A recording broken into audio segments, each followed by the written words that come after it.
আসসালামু আলাইকুম রহমতুল্লাহি ওবরাকাতু। বিসমিল্লাহ আলহামদুলিল্লাহ ওসসালাতু ওয়াসসালামু আলা রসুলিল্লাহ ওয়ালা আলিহি ওয়া আসহাবিহি আজমাইন আম্মা বাদ।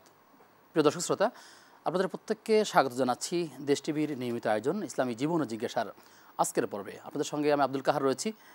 আপনারা জানেন যে সপ্তাহের প্রত্যহ শুক্রবার বাদে আমরা বিকেলে হাজির হয়ে যাই, নির্দিষ্ট একটি বিষয় আলোচনা করি, সেই সাথে আপনাদের করা জীবন ঘনিষ্ঠ নানা প্রশ্ন উত্তর জানবার চেষ্টা করি ইনশাআল্লাহ তাআলা। আজ আমরা আলোচনা করতে চাই স্মৃতি বিজড়িত ফিলিস্তিন।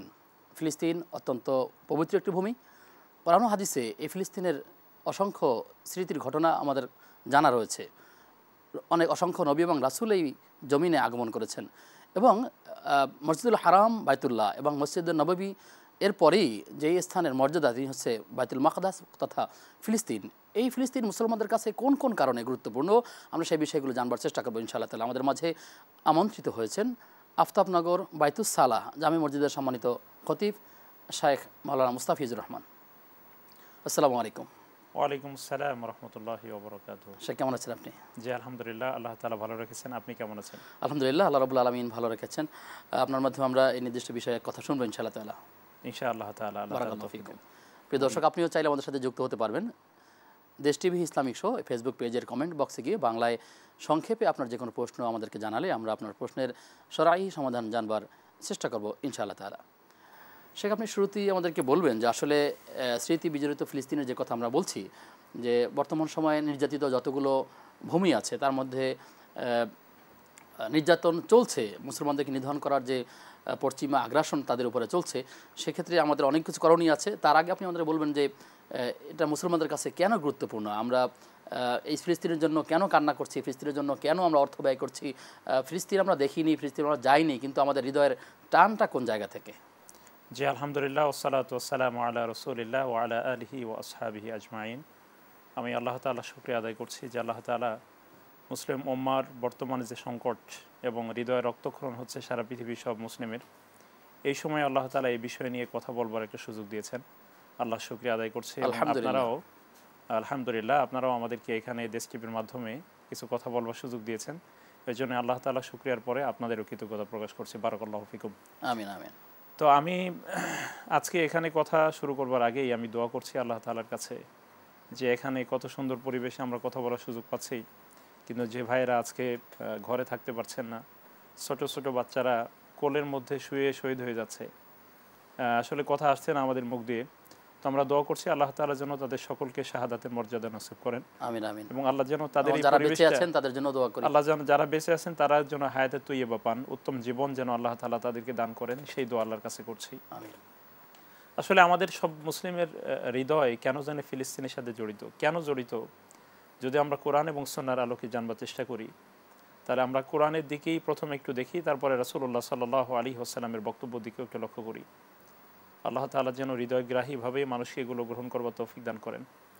আল্লাহ রাব্বুল আলামিন পবিত্র কোরআনুল কারিমে সূরা বনী ইসরাঈল 17 নম্বর সূরার যে আয়াত, দ্বিতীয় আয়াতে বলেছেন মেরাজ সংক্রান্ত কথা বলতে গিয়ে যে সুবহানাল্লাযী আসরা বিআবদিহি লাইলাম মিনাল মাসজিদিল হারাম ইলাল মাসজিদিল আকসা আল্লাযী বারাকনা হাওলাহু লিনুরিয়াহু মিন আয়াতিনা ইন্নাহু হুয়াস সামিউল বাসীর। মহাপবিত্র সেই আল্লাহ যিনি তার নবীকে মসজিদুল হারাম থেকে মসজিদে আকসা পর্যন্ত ভ্রমণ করিয়েছেন। আল্লাযী বারাকনা হাওলাহু, যার চতুর্দিককে আমি বরকতময় করে দিয়েছি। এখানে হলো একটি কথা, সুবহানাল্লাহি ওয়া বিহামদিহি। এই আয়াতের মধ্যেই এই ফিলিস্তিন কেন আমাদের হৃদয়ের সাথে এত জড়িত তার একটা এখানে সুসংবাদ এই আয়াতের মধ্যেই দেওয়া হয়েছে। যদি একটু চিন্তা করি আমরা, আল্লাহ তাআলা তার নবী মুহাম্মদ সাল্লাল্লাহু আলাইহি ওয়াসাল্লামকে মসজিদুল হারাম তথা মক্কার যে মসজিদ কাবা ঘরের চারদিকে, এই মসজিদ থেকে শুরু করে মসজিদুল আকসা তথা ফিলিস্তিনের বাইতুল মাকদিস বা বাইতুল মুকাদ্দাস, এই মসজিদ পর্যন্ত ভ্রমণ করিয়েছেন। আল্লাহ তাআলা সেখানে বললেন এটা মেরাজের কথা, যে রাতে আল্লাহ তাআলা তার নবীকে মক্কা থেকে মদিনা তথা এই মসজিদুল হারাম থেকে ফিলিস্তিন পর্যন্ত যে সফর, এটাকে বলা হয় ইসরা তথা রাত্রিকালীন সফর। আর মসজিদুল আকসা থেকে শুরু করে ঊর্ধ্ব আকাশে যে সফর, এটাকে বলা হয় মেরাজ। এখানে কিন্তু এক রাতে দুইটি বিষয় এখানে জড়িত, দুইটি পরিভাষা শরীয়তে, একটা হলো ইসরা আর একটি হচ্ছে মেরাজ। এখানে এই যে বাইতুল মাকদিস তথা বাইতুল মুকাদ্দাস বা বাইতুল মাকদিস যেটাকে বলা হয়, ফিলিস্তিনে অবস্থিত যে মুসলিমদের প্রথম কিবলা, এই পর্যন্ত আল্লাহ তাআলা ভ্রমণ করিয়ে তার নবীকে তিনি আল্লাহ তাআলা বললেন আল্লাযী বারাকনা হাওলাহু, যা চতুর্দিককে আমি বরকতময় করে এই দিয়েছি। বারাকা মানে কি? যে বরকতের কথা বলছেন আপনি। বরকতের কথা হচ্ছে এখানে রাসূলুল্লাহ সাল্লাল্লাহু আলাইহি ওয়াসাল্লাম তিনি একটা হাদিসের ব্যাখ্যা দিয়েছেন। তিনি বলেছেন আল্লাহুম্মা বারিক লানা ফি শামিনা, আল্লাহুম্মা বারিক লানা ফি ইয়ামানিনা, আও কামা ক্বালা আলাইহিস সালাতু ওয়াসসালাম। রাসূল সাল্লাল্লাহু আলাইহি সাল্লাম বলেছেন, হে আল্লাহ তুমি আমাদেরকে শামে বরকত দান করো, হে আল্লাহ তুমি আমাদেরকে ইয়ামানে বরকত দান করো। এর মানে হচ্ছে এই পৃথিবীর সবচেয়ে নিদর্শনীয় স্থান তথা হাজার হাজার নবীর স্মৃতি বিজড়িত স্থান হচ্ছে এই শাম তথা এই বাইতুল মাকদিস, ফিলিস্তিন, সিরিয়া এই জনপদ। এখানে শাম কিন্তু শুধুমাত্র নির্দিষ্ট এলাকা না, বিরাট একটা জনপদ। এখানে জর্ডানের সীমান্ত থেকে শুরু করে এই ফিলিস্তিন, ইসরায়েল বর্তমানে যেখানে আছে, এই গোটাটাই হচ্ছে বরকতময় এলাকা। তো এখানে এটা হলো প্রথম। এবং আপনি লক্ষ্য করবেন যে এই পৃথিবীতে ফল ফসলে যত ভূস্বর্গ কাশ্মীরকে বলা হয়, কিন্তু ফল ফসলের জন্য মানে ফলমূলের জন্য কাশ্মীরের আগে কিন্তু পৃথিবীতে হাজার বছর ধরে প্রসিদ্ধ ছিল হলো সিরিয়া তথা ফিলিস্তিনের এই জনপদ। এবং এখানের এবং পৃথিবীর সবচেয়ে এমন কিছু জিনিস ওখানে পাওয়া যায় যেটা পৃথিবীর আর কোথাও এরকম পাওয়া যায় না। আচ্ছা, এটা হচ্ছে ভৌগোলিক কারণ। তারপরে দেখুন যে কারণে আল্লাহ রাব্বুল আলামিন বললেন আমি যার চতুর্দিকে বরকতময় করে দিয়েছি। দ্বিতীয় বিষয় হচ্ছে দেখুন যে এখানে এই পৃথিবীর প্রথম কিবলা হচ্ছে, আমি ধাপে ধাপে আসছি, প্রথম মানে ঘর হচ্ছে আল কাবা আল মুশাররফা তথা এই কাবা শরীফ। রাসূলুল্লাহ সাল্লাল্লাহু আলাইহি ওয়াসাল্লামকে বলা হয়েছিল যে পৃথিবীর প্রথম ঘর কোনটি, রাসূল বললেন হচ্ছে কাবা। তারপরে কোনটি, রাসূল সাল্লাল্লাহু আলাইহি ওয়াসাল্লাম বলেছিলেন বাইতুল মাকদিস তথা ফিলিস্তিনের যে আমাদের প্রথম কিবলা যেটাকে আমরা বলি বাইতুল মুকাদ্দাস বা বাইতুল মাকদিস, যেটাকে এখন ইহুদিরা দখল করে রেখেছে, এটা ছিল কিন্তু এই কাবা শরীফের পরে এটা স্থাপন করা হয়েছে। রাসূলুল্লাহ সাল্লাল্লাহু আলাইহি ওয়াসাল্লামকে প্রশ্ন করা হলো দুইটার মধ্যে পার্থক্য কতটুকু ছিল সময়, তিনি বলেন 40 বছর। যেভাবে রাসূল সাল্লাল্লাহু আলাইহি ওয়াসাল্লাম বলেছেন, বোঝা গেল পৃথিবীর কাবা শরীফের পরেই কিন্তু ফিলিস্তিনের এই বাইতুল মাকদিসের অবস্থান। এ হলো দ্বিতীয় কারণ। তৃতীয় যে বিষয় সেটা হচ্ছে যে আল্লাহ রাব্বুল আলামিন এই পৃথিবীতে হাজার হাজার নবী পাঠিয়েছেন, লক্ষ নবী পাঠিয়েছেন, 1,24,000 তথা তাদের প্রকৃত সংখ্যা আল্লাহই ভালো জানেন। এই লক্ষ নবীদের মধ্যে যদি আমরা বলি যে কত হাজার তথা হাজার হাজার নবী এসেছেন এই ফিলিস্তিনকে কেন্দ্র করে, এটা অন্যতম কারণ। তো আমাদের আবেগে হিজরতের পরে তো এই ফিলিস্তিনের দিকে রাসূল সাল্লাল্লাহু আলাইহি ওয়াসাল্লাম প্রায় 16 মাস 16 থেকে 17 মাস তিনি নামাজ পড়েছিলেন তথা হাজার হাজার নবী ওখানে কেন্দ্র, এটা ঠিক আছে। তারপরে হচ্ছে আল্লাহ নবী সাল্লাল্লাহু আলাইহি ওয়াসাল্লাম যখন মক্কা থেকে মদিনা হিজরত করলেন তখন 16 থেকে 17 মাস ব্যাপী প্রায় তিনি এই বাইতুল মাকদিস তথা ফিলিস্তিনের দিকে মুখ করে দাঁড়াতেন। এমনভাবে দাঁড়াতেন যে সামনে কাবাগরও থাকতো এবং কি মানে হচ্ছে মানে ফিলিস্তিনেও তথা মক্কায় যখন রাসূল ছিলেন তখন দাঁড়ানোর সময় উনি এমনভাবে দাঁড়াতেন যেন কাবাগরও সামনে থাকে আবার ফিলিস্তিনের মসজিদেও সামনে থাকে তথা বাইতুল মাকদিসও সামনে থাকে। কিন্তু মদিনাতে যাওয়ার পরে রাসূলুল্লাহ সাল্লাল্লাহু আলাইহি ওয়াসাল্লাম 16-17 মাস তিনি বাইতুল মাকদিসের দিকে ফিরে নামাজ পড়লেন। তারপরে আল্লাহ তাআলা তার চেহারাকে মক্কার দিকে ঘোরাতে বলেন তথা কাবার দিকে ঘোরাতে বলেন। এটাও আরেকটা কারণ, যে কারণ হচ্ছে আল্লাহ রাব্বুল আলামিন এখানে এইটি করেছেন। তারপরে দেখুন আমাদের নবী মুহাম্মদ রাসূলুল্লাহ সাল্লাল্লাহু আলাইহি ওয়াসাল্লাম যখন মেরাজে যান, এই মেরাজের রাতে এই পৃথিবীর সমস্ত নবীকে আল্লাহ রাব্বুল আলামিন তার বিশেষ কুদরতে এই বাইতুল মাকদিসে তিনি হাজির করেন এবং ওই রাতে মুহাম্মদ রাসূলুল্লাহ সাল্লাল্লাহু আলাইহি ওয়াসাল্লাম তিনি এই সমস্ত নবীদের ইমাম হয়ে তিনি সেখানে সালাত আদায় করেন। এজন্য সেদিন থেকে তার পরিচয় হয় ইমামুল মুরসালিন তথা পৃথিবীর সমস্ত নবীদের তিনি ইমাম। আদম আলাইহিস সালাতু ওয়াসসালাম থেকে শুরু করে মুহাম্মদ সাল্লাল্লাহু আলাইহি ওয়াসাল্লাম পর্যন্ত তথা ঈসা আলাইহিস সালাম পর্যন্ত যত নবী আসছিলেন সমস্ত নবীকে আল্লাহ তাআলা সেদিন হাজির করলেন এবং নবী মুহাম্মদ সাল্লাল্লাহু আলাইহি ওয়াসাল্লামকে ইমাম করে তাদের সামনে সম্মানিত করলেন ইমামুল মুরসালিন। এখন একটি বিষয় আমাদের অনেকেরই অজানা যে এই ফিলিস্তিনের উপরে বিশেষ করে গাজা উপত্যকায় যে হামলাটা হচ্ছে, আসলে মূলত এই হামলার পিছনে তাদের কি উদ্দেশ্য আছে, কেন হামলা হচ্ছে? এখানে দুইটি বাস্তবতা আছে, একটি হচ্ছে ধর্মীয় দৃষ্টিকোণ আর একটি হচ্ছে ভৌগোলিক দৃষ্টিকোণ। আমরা যদি ভৌগোলিক দৃষ্টিকোণে বলি তাহলে ইসরায়েল মূলত তাদের নিজস্ব একটা কাল্পনিক একটা চিত্র তারা অঙ্কন করেছে এবং এর মাধ্যমে তারা গ্রেট ইসরায়েল নামে একটা দেশ প্রতিষ্ঠা করতে চায় এবং সেটার অন্তর্ভুক্ত হচ্ছে কিন্তু শুধু ফিলিস্তিনের এই জনপদ না, তারা বিশাল একটা ভূখণ্ডকে তারা তাদের নিজেদের অধীনে রাখবে এটা তারা মনে করে এবং সেই এই মানচিত্র রূপ দেওয়ার জন্যই তারা ক্রমান্বয়ে যে দখলদারিত্ব, তারা কিন্তু কী চায়, তারা গাজা থেকে গোটা সবাইকে সরিয়ে দিয়ে এখানে তারা দখল স্থাপন করে তাদের দখলের যে পরিকল্পনা দখলদারিত্ব এই আধিপত্য তারা ক্রমান্বয়ে বৃদ্ধি করে তাদের কল্পিত যে মানে হচ্ছে ইসরায়েল যে ভূরাষ্ট্র, তারা যে রাষ্ট্র তারা গঠন করতে চায় সেদিকে যাচ্ছে। আরেকটা হচ্ছে এখানে ধর্মীয় দৃষ্টিকোণও কিন্তু গুরুত্বপূর্ণ। ধর্মীয় দৃষ্টিকোণ হচ্ছে আপনি জেনে থাকবেন যে আল্লাহ নবী সাল্লাল্লাহু আলাইহি ওয়াসাল্লাম এই ফিলিস্তিনের ব্যাপারে কিন্তু বলেছেন এটা হচ্ছে আরদু মাহশার ওয়া মানশার। রাসূলুল্লাহ সাল্লাল্লাহু আলাইহি ওয়াসাল্লাম বলেছেন যে হাসরের হাসরের মাঠ যে কায়েম হবে, কিয়ামতের যে হাসরের মাঠ কায়েম হবে, মানুষের মৃত্যুর পরে যে পুনরুত্থান দিবস হবে, সে হাসরটা কিন্তু এই মানে সূচনা কিন্তু এই ফিলিস্তিন থেকে হবে। জি, এটা আমরা এই বিষয়ে আরো কথা শুনবো বিরতির পর ইনশাআল্লাহ। প্রিয় দর্শক, আপনারা দেখছিলেন ইসলামী জীবন ও জিজ্ঞাসা। সময় হয়েছে একটা বিরতির, ফিরছি কিছুক্ষণ পর, সাথে থাকুন।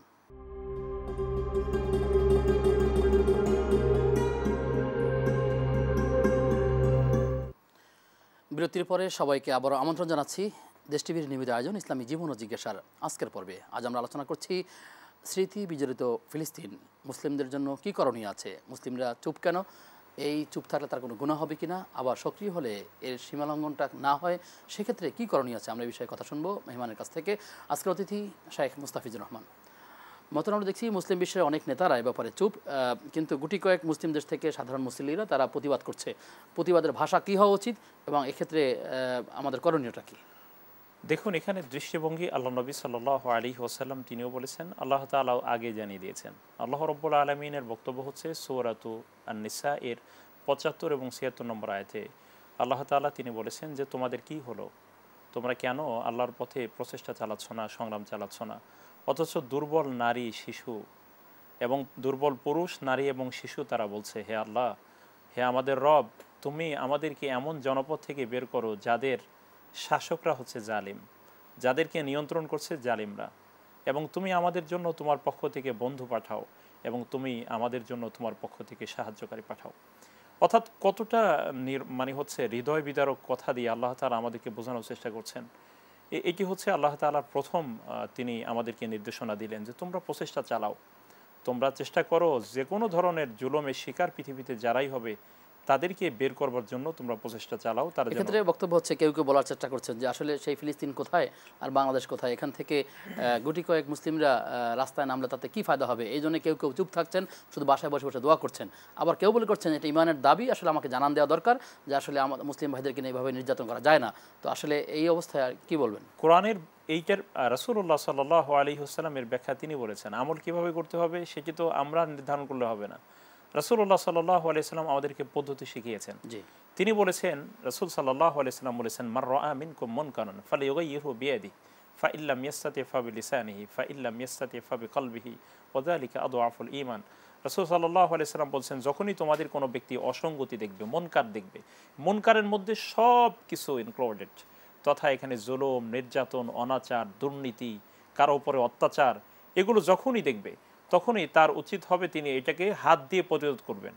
যদি হাত দিয়ে প্রতিরোধ করতে সক্ষম সে না হয় তাহলে মুখের ভাষা দিয়ে সে বলবে সর্বোচ্চ ফালিয়ুগাইয়ির বিলিসানি, এটা কিন্তু ইউগাইয়ির, অর্থাৎ সে মুখ দিয়ে তার সর্বোচ্চ প্রতিবাদটুকু করবে যে আমরা ব্যতীত তোমাদের এটা বন্ধ করতে হবে।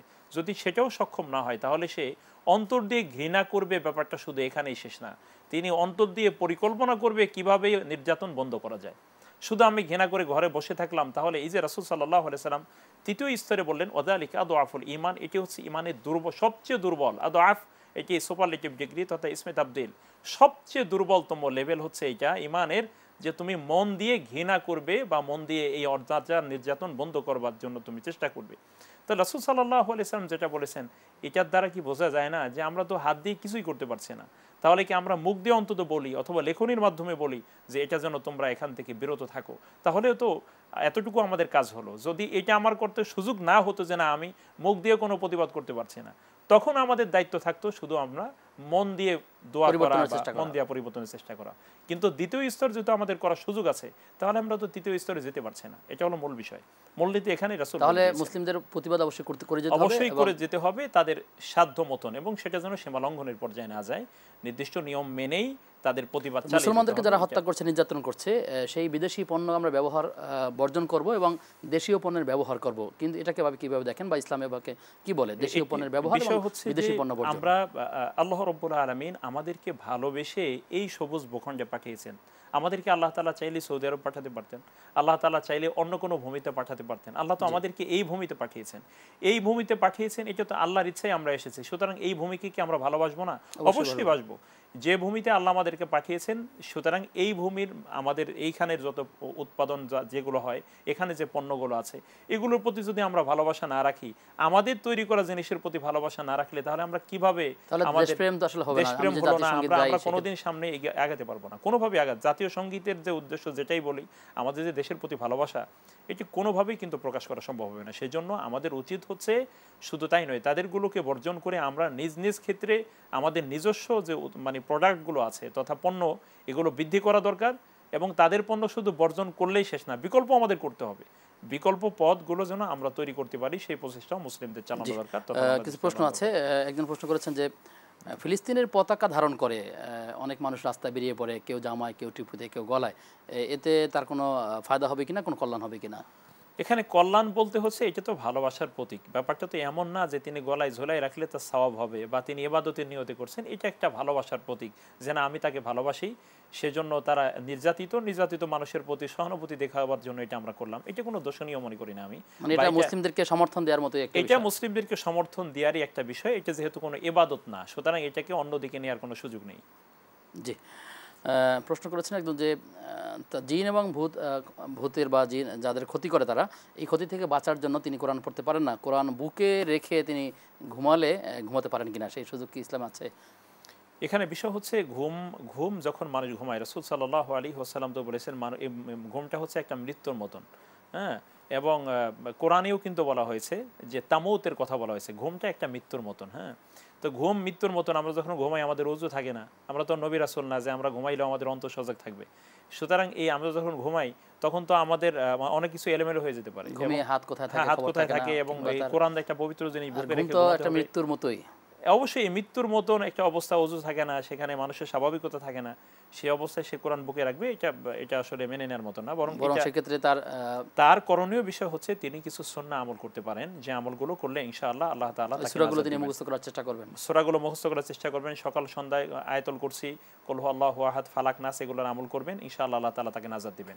তিনি নিয়ত করে প্রশ্ন করেছেন যে কোরআনুল কারীম যদি কারো হাত থেকে পড়ে যায় অনাকাঙ্ক্ষিতভাবে, তাহলে কোরআন পরিমাণ কোনো চাল অথবা এরকম আটা এটা সাদাকা করতে হয়, এটার কোনো ভিত্তি আছে? এটি আমাদের গ্রামে কিছু মহিলার, আমাদের মা বোনদের মধ্যে একটি প্রচলন আছে, সব স্থানে না, কিছু কিছু স্থানে।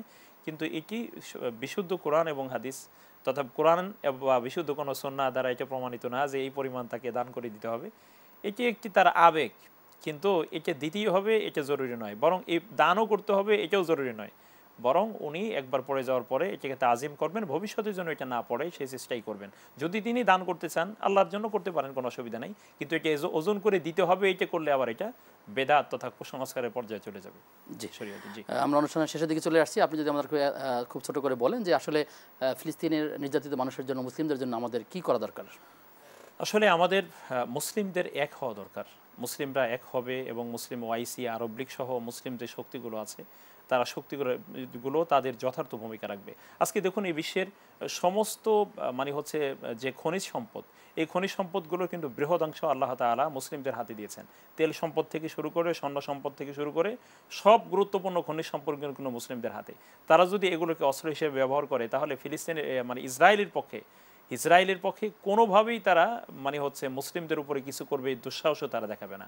কিন্তু বিষয় হচ্ছে যে আমরা মুসলিমরা কেন যেন আমাদের ঘুম ভাঙছে না, আল্লাহ তাআলা আমাদের জন্য উপলব্ধি দান করেন, আমরা এক থাকতে পারি, এক হয়ে যেন প্রতিবাদ করতে পারি, এই ভূমিকা আমাদের রাখা দরকার। আরেকটি বিষয় একই সাথে বলে রাখি, দেখুন ফিলিস্তিন আমাদের হৃদয়ের, এবং এই ফিলিস্তিন মানে গাজা হয়তো আজকে শেষ হয়ে যেতে পারে, গাজা হয়তো এখানে মানুষগুলো তারা শেষ করে দিতে পারে, এখান থেকে মানুষগুলোকে তাদের ভূমি থেকে বিতাড়িত করতে পারে, কিন্তু আমাদের মনে রাখতে হবে ফেরাউন, তারপরে হচ্ছে নমরুদ, সাদ্দাত, যারা ওই স্থানে জুলুম করে মানুষকে শেষ করে দিতে চেয়েছিল। ফেরাউন কোনো মায়ের সন্তান জন্ম হলে তাকে হত্যা করেছে, কিন্তু আল্লাহ তাআলা মুসা আলাইহিস সালামকে কিন্তু ঠিকই জীবিত রেখে সে মুসাকে দিয়েই কিন্তু ফেরাউনকে শেষ করে ফেললেন এবং আল্লাহ নিজ হাতে শেষ করলেন সর্বশেষ। সুতরাং এই ফিলিস্তিনের গাজা ভূখণ্ড হয়তো মানুষ চলে যাবে, কিন্তু আমার মনে হয় আল্লাহ তাআলা গাজাকে আবার জাগিয়ে তুলবেন, ইসলামের বিজয় এখান থেকে হবে। আর যারা আজকে ফেরাউনের পদ অনুসরণ করছে, ফেরাউনের পথে যারা সামনে এগিয়ে যাচ্ছে, আল্লাহ তাআলা তাদেরকে লাঞ্ছিত করবেন। আমরা দোয়া করি আল্লাহ যেন আমাদেরকে চোখে দেখার তৌফিক দেন, আল্লাহ তাআলা আমাদের চোখের সামনে ইসরায়েল নামক রাষ্ট্রটি শেষ হয়ে সবাইকে গেছে। হেদায়েত দান করুন। জি আমিন। জি, আপনাকে ধন্যবাদ জানিয়ে প্রত্যেক বিদায় নিচ্ছি। অনেক প্রিয় দর্শক, এতক্ষণ আপনারা দেখছিলেন ইসলামী জীবন জিজ্ঞাসা। আমরা আলোচনা করছিলাম যে স্মৃতি বিজড়িত ফিলিস্তিন, শুধু ফিলিস্তিন নয়, গোটা পৃথিবীতে যেখানে মুসলিমরা নির্যাতিত আছে, সকল নির্যাতিত মানুষের পক্ষে আমরা থাকবো। আল্লাহ তাআলা আমাদেরকে সেভাবেই একটি মন তৈরি করার দিন, সেই দোয়াই করি আজকের মধ্যে এখানে বিদায় নিচ্ছি। আসসালামু আলাইকুম ওয়া রাহমাতুল্লাহি ওয়া বারাকাতুহু।